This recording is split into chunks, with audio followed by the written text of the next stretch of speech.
नमस्कार साथियों, mister Pandey academy में फिर से आपका एक बार स्वागत है। साथियों, ये वीडियो विशेषकर शिक्षक बहाली से संबंधित है, यानी जो बिहार में शिक्षक की बहाली की प्रक्रिया अपनाई गई है उससे संबंधित हर एक अपडेट, हर एक जानकारी और जो भी विश्लेषण निकलते हैं उसको लेकर मैं प्रस्तुत होता हूँ। और मैं आपको भरोसा दिलाता हूँ कि इस चैनल के माध्यम से हमेशा आपको वीडियो मिलते रहेंगे, जानकारियाँ मिलती रहेगी और निश्चिंत होकर इस पर विश्वास आप कर सकते हैं। कुछ पहलू हैं जिसको लेकर मैं आज उपस्थित हूँ और ये पहलू मेरे नहीं हैं, कोई भी सवाल इसमें मेरे नहीं है। सारे सवाल हमारे बच्चों के हैं। बच्चे का मतलब हो गए हमारे अभ्यर्थी जो इस बहाली की प्रक्रिया में अपने आप को सम्मिलित किए हैं। देखिए, एक बहुत ही चर्चित विषय सामने नज़र आ रहा है बीएड और डीएलएड को लेकर।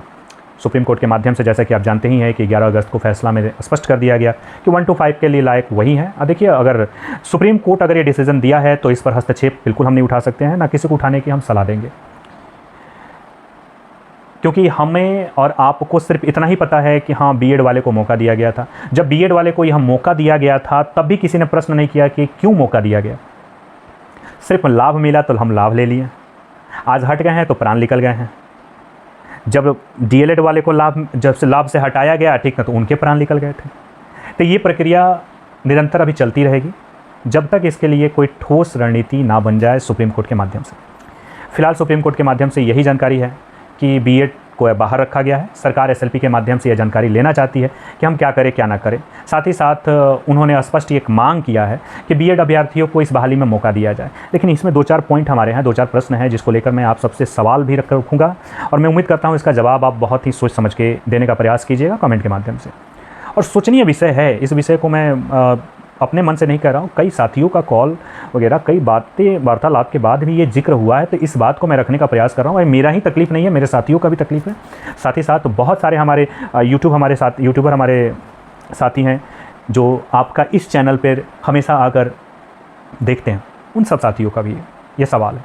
देखिए, अगर बीएड को स्पष्ट रूप से रखना ही था तो 11 अगस्त के बाद उन्होंने एक एसएलपी क्यों नहीं दायर कर दिया? ये बड़ा ही एक गंभीर मुद्दा है, क्योंकि बहुत सारे ऐसे बीएड अभ्यर्थी हैं जिन्होंने एग्ज़ाम छोड़ दिया ये सोच कर के जब रिजल्ट नहीं आएगा तो हम क्या करेंगे। बहुत सारे ऐसे अभ्यर्थी हैं जो पढ़ना छोड़ दिए, जिनको 100% पोटेंशियल एनर्जी के साथ वो अपना 100% नहीं दे पाए। वो सिर्फ गए, एक फॉर्मेलिटी पूरा कर लिए कि हाँ पैसा लगा दिए हैं तो जा रहे हैं, अब एग्ज़ाम दे के आ जाए। तो उन अभ्यर्थियों के साथ तो बहुत बड़ा धोखा हुआ है ना। सरकार जो आज ये बहुत ही हितैषी दिखा रही है बीएड की, बीएड को एकदम क्या कह रहे हैं हमारे पुत्र, और डीएलएड को इस समय डीएलएड हमारे सौतेले हो गए या बीएड हमारे अपने हो गए। जब बहाली की प्रक्रिया अपनाई गई थी, जब एग्ज़ाम आया था, तो एग्ज़ाम के समय बीएड सौतेले थे आपके और डीएलएड अपने थे। ये तो बांट कर आपने तो बंटाधार कर दिया है। बहुत सारे बीएड अभ्यर्थियों का मानसिक तनाव से गुजरना उस समय के लिए बहुत ही कठिन था। कितने ने अपना आपा खो दिया, कितनों ने अपना पढ़ने का जो सिलसिला था उसको छोड़ दिया। तो कहीं ना कहीं ये वोट बैंकिंग की राजनीति करना उचित नहीं है। आपको आज यह ध्यान आया है, बहुत अच्छी बात है, बहुत अच्छा आपने पहल किया है बीएड अभ्यर्थियों को लेकर। इसमें कोई संदेहात्मक तथ्य नहीं है जिसको ये कहा जाए कि आप गलत किए। लेकिन यह जो प्रोसेस आज किए हैं, यह प्रोसेस को आप 11 अगस्त के बाद तुरंत कर सकते थे, लेकिन आपने नहीं किया। आपने उस तनाव में झेलने दिया। उस समय आपके लिए बीएड हितैषी नहीं थे। जब आपको यह समझ आ गया कि हमें बीएड के लिए भी दोबारा एक बहाली की प्रक्रिया अपनानी पड़ेगी, 70,000 हमने सीट तो आवंटित कर दिया कैबिनेट के माध्यम से, ये कोई बड़ी बात नहीं है। 2019 की बात की जाए, 18 की बात की जाए, तो उसी समय भी कैबिनेट से ना 32,000 सीट पास किया गया था। और उसकी बहाली की प्रक्रिया 4 साल के बाद ख़त्म हुआ। जो आपने हाल फिलहाल देखा ना, छठा चरण आपके 9 से लेकर 12 तक चले थे, वही 32,000 की हम बात कर रहे हैं। तो उसमें भी आपने सीट निकाल दिया, 4 साल के बाद किया। क्या ज़रूरी है ये 70,000 तो सिर्फ आंकड़ा दिखाने के लिए? आप मतलब अभ्यर्थियों को लॉलीपॉप दिखा कर कब तक फुसलाने का काम कीजिएगा? अरे कुछ तो दिखाइए, कुछ तो अपने अंदर एक बड़प्पन तो दिखाइए। कब तक सरकार बदनाम होते रहेगी? कब तक हम बदनाम होते रहेंगे? कब तक हमारे जैसे अभ्यर्थी बेरोजगार घूमते रहेंगे?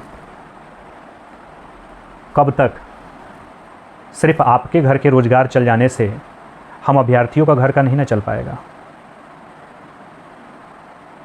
आपको जो पता ही था कि हमें बहाली देना ही है, तो स्टैंड आज जो लिए हैं वो पहले लेना चाहिए था। ये तकलीफ़ है, उस पीड़ा से जब इंसान गुजरा है, जिस अभ्यर्थियों का रिज़ल्ट ख़राब हुआ है, उसका दर्द कौन सुनेगा? कौन सुनेगा? किसी को सुनाने जाइए तो सरकार है ना आपके साथ में। आज देख रहे हैं, आज बहुत बहुत बड़े बड़े पोस्टर निकल रहे हैं, बैनर निकल रहे हैं, ठीक ना, सरकार आपके साथ, सरकार आपके साथ। सरकार कहाँ थी वो सरकार जनाब? हम पूछना चाहते हैं, कहाँ थी वो सरकार जब यह 11 अगस्त को फैसला आया? तो कहाँ थी वो सरकार? क्यों नहीं 12 अगस्त को पहुँच गई? SLP दायर कर दी होती, क्लियर हो गया होता, उसी समय स्पष्ट हो गया होता कि बीएड को इसमें रखना है कि नहीं रखना है। इतने दिन तक आपने ये क्या बताते हैं, एक धार बनाया, इतने दिन तक उलझा के रखा, बीएड को डीएलएड से, डीएलएड को बीएड से। जब आपने देखा क्या चीज़ कि नहीं, अब तो रिज़ल्ट देने की बारी है, अब तो रिज़ल्ट देने की बारी है, अब तो बच्चे रिज़ल्ट के लिए रोड पर उतर जाएंगे, तो क्यों ना एक ऐसा काम किया जाए कि जग में नाम हो जाए। और वास्तव में आपने ऐसा काम किया कि जग में नाम हो गया, पूरे देश में हलचल सी मच गई। हाँ, बिहार सरकार जाग चुकी है, नौकरी देने के लिए नहीं, वोट लेने के लिए। नौकरी देने के लिए अगर जागी होती तो गुरु हमारे वो 12 अगस्त को ही पहुंच गई होती, तुरंत रातों रात मीटिंग बैठाकर तुरंत इसका डिसीजन लेकर 12 अगस्त को पहुंच गई होती सरकार। और जो हमारे आज वरीय पदाधिकारी जाकर SLP दायर किए हैं, वो 12 अगस्त को ही हो गया होता। वाकई में वो भी तो उस समय थे, हमारे AG साहब भी तो उस समय थे। नहीं नहीं नहीं नहीं, अरे गुरुजी नौकरी देना ही नहीं है। अब इस प्रक्रिया में निश्चित है कि बहाली डिले होगी। जो 70,000 बहाली आने की उम्मीद थी वो भी ख़त्म होती दिख रही है। 6 to 8 में जो 30,000 सोचा गया था कि 30,000, अरे जबकि बहाली तो 50,000 से ऊपर होगी। आपने 30,000 आवंटन किया, चलिए उम्मीद एक थी कि चलिए 30,000 आप लाए हैं, तो एक उम्मीद रखते हैं कि चलिए इधर से ना उधर से कहीं से तो एक जगह। अब वो भी तो 6 to 8 आप ले गए। कई हमारे साथियों को ऐसा लगेगा क्या चीज़ कि हम बीएड को बहुत ज़्यादा नेगलेक्ट कर रहे हैं, 70,000 80,000। नहीं मेरे साथियों, हमें बीएड और डीएलएड से कोई मतलब ही नहीं है। हमें मतलब है शिक्षा से। जो जिस लायक है, जिसका जो भी दिया गया है दायित्व, तो उसी दायित्व के अकॉर्डिंग चले। अगर सरकार कहती है कि हाँ डीएलएड को भैया 9 से लेकर 12 तक का मौका दिया जाए अगर ग्रेजुएशन कर लिया है, कोई गलत बात नहीं है। माननीय सुप्रीम कोर्ट अगर कल होकर यह याचिका में यह स्पष्ट फैसला सुनाती है कि डीएलएड 9 से लेकर 8 से लेकर 12 तक को पढ़ाने के योग्य हैं, कोई आपत्ति नहीं है भाई, हमें क्या आपत्ति होगा। बीएड 1 to 5 में था तो भी आपत्ति नहीं है, नहीं है तो भी आपत्ति नहीं है, क्योंकि हमें यह भरोसा है कि हमारे नॉलेज को कोई नहीं छीन सकता है। हम सभी के पास बहुत अच्छा नॉलेज है, बस हम मारे हैं तो सरकार के निर्णय से मारे हैं, खुद से नहीं मारे हैं। आज हम लोग रोड पे जो घूम रहे हैं, कहीं ना कहीं विद्यालय में हम रहते हैं, विद्यालय में जाते, विद्यालय में घूमते, विद्यालय के बच्चों के साथ खेलते हैं और एक अच्छा सेल्फी लेकर हम लोग अपलोड करते हैं। लेकिन कहीं ना कहीं सरकार की नीतियाँ बहुत गलत है। इस नीतियों का विरोध हम करते हैं, हम सरकार की विरोध नहीं कर रहे हैं, लेकिन सरकार जो नीति अपनाई है, इस नीतियों का विरोध है हमें व्यक्तिगत रूप से किसे तकलीफ़ है भाई, लेकिन सरकार की नीतियों से हमें विरोध है। आप अगर चाहते तो NCTE से जो आप मंगवा सकते थे, SLP दायर कर सकते थे, तुरंत करते। अब एक उम्मीद बीएड वाले को दिए हैं, किस लिए कि भाई सरकार ने आपका हक पे जाके लड़ा और माननीय सुप्रीम कोर्ट का फैसला जो भी आएगा सर्वोपरि होगा, सबके लिए मान्य होगा। बीएड रहेगा तो भी मान्य रहेगा, नहीं होगा तो भी मान्य होगा। हम उनकी फैसले को ऊपर उंगली नहीं उठा सकते हैं। अरे हमारी इतनी योग्यता नहीं है भाई कि हम उसके जज बन जाए, जजमेंट दे सकें, लेकिन जो उस पद पर, जो उस जगह पर बैठा हुआ है, वह सारी योग्यता को रखते हुए बैठा है, तो हम उन पर उंगली नहीं उठा सकते हैं। जो चेयर पर वो बैठा हुआ है वो बहुत संवैधानिक चेयर है, उस कुर्सी की इज्जत हर दिल में है और रखनी भी चाहिए। उंगली तो बिल्कुल नहीं उठा सकते हम लोग, उसकी योग्यता उतनी है, उस चेयर पे है। आप भी कल योग्य बन जाइएगा, कल जज बन जाइएगा, उस लायक रहिएगा तो बिल्कुल। लेकिन सिर्फ और सिर्फ ये सोचने से होगा कि हाँ बीएड को रख दिया जाए, डीएड को रख दिया जाए, ये गलत बात है। वेट एंड वॉच कीजिए। अंततः मैं यही कहना चाहूँगा आप सबसे इस मुद्दे से संबंधित किसी भी विवाद में मत फंसिए। विवाद में फंसिएगा, लफड़ा में रहिएगा।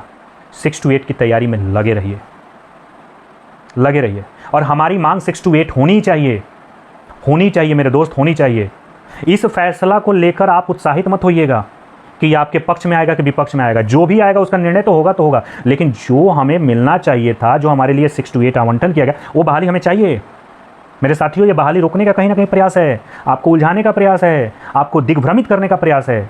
सरकार की मंशा साफ नहीं है, सरकार के मन में खोट है, ये दिख रहा है। आप थोड़ा सा नज़र खोल के देखिए, आपको सब प्रत्यक्ष रूप से दिखेगा। यह बहाली नहीं करने की मंशा है। बहाली करने की अगर मंशा होती तो वह स्पष्ट दिखाई देता। जब रिजल्ट की बात आती है तो आप SLP दायर करते हैं, जब नौकरी देने की बात आएगी तो आप कहिए क्या चीज़ कि नहीं अभी ये नहीं वो नहीं, उन्हें पैसे नहीं है, ठिकान नहीं है, जो ठीक ना। लेकिन वोट लेने की बात आएगी सबसे पहले आपके पास आएंगे। इतिहास भूलिएगा मत, बिल्कुल नहीं। इतिहास भूलने वाली चीज़ नहीं है, इतिहास से सीखने की ज़रूरत है। अब बात कर लेते हैं हम लोग एस्टेट 19 को लेकर, माफ़ कीजिएगा एस्टेट 23 को लेकर। देखिए एस्टेट 8 का रिजल्ट जो है इस मंथ के लास्ट तक उम्मीद तो रखा गया था, लेकिन अब इसकी उम्मीद थोड़ी सी बढ़ती हुई दिख रही है, क्योंकि हमने भी जानकारी जो स्पष्ट लिया है। उम्मीद तो था कि इधर आ जाएगा, लेकिन ये जो हमको बताया गया कि सैटरडे को काम में डिले रहता है और संडे छुट्टी ही है। फिर 2 तारीख को आपको गांधी जयंती पड़ जा रहा है, और मंडे को 2 तारीख को, हाँ 2 तारीख मंडे पड़ रहा है, गांधी जयंती पड़ रहा है। ट्यूसडे को हो सकता है मंगलवार को कि इसके बाद ही रिजल्ट देने की बात आ जाए। लेकिन इसमें एक और जिक्र आ रहा है कि कहीं अगर विभाग बहुत तेज़ी कर दे तो रिज़ल्ट जाहिर हो सकता है, लेकिन ये हमें नहीं लगता है कि विभाग इतना जल्दी स्टेट का रिज़ल्ट अभी पब्लिश करने के मूड में है। वो हमको लगता है कि हो सकता है कि अगले मंथ के जो फर्स्ट वीक होंगे उसी में आने की उम्मीद है। अगर आ जाए तो सबके लिए बधाई, नहीं आए तो थोड़ा सा वेट कर लेने में हमें क्या हर्ज है। क्योंकि जो भी है विभाग कब क्या करता है इसका हम लोग कयास लगा सकते हैं, हम लोग एक बात से दूसरे बात ला सकते हैं। यही बात हम आप तक पहुँचा सकते हैं कि थोड़ा धैर्य रखने की ज़रूरत है।